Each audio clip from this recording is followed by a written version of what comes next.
重庆10大奇菜之一，叱咤江湖30余载，来这儿吃过的人都会扬声恶骂。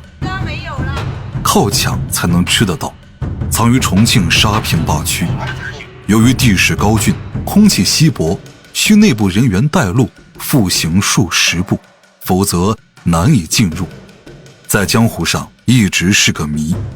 话说，这道菜由高山深林巨骨龙虎，变化不测，后因考古学者发现后，才得以传开，一度封神。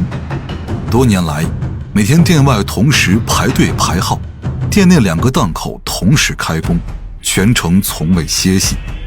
他家的蹄花可谓一绝，惊鸿一炒，瞬间人间清醒。这都没吃重庆蹄花汤，哎呀，真黏糊啊！呵，正经八经猪蹄子味啊，海贝菜，这味道令人发指啊！哎呀，还是这带劲呢，忒香了，喂，谁吃谁迷糊，香醇软糯呀，脱骨了，清澈啊，这味道，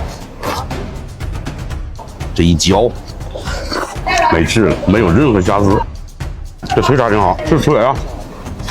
他是在重庆，跟他这距离啊是300米，活生生的走出来3000米的感觉。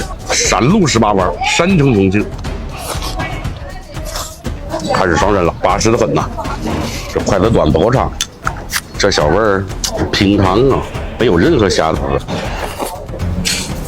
重庆人吃蹄花不分时辰，即便红日晨曦，依然客流如潮。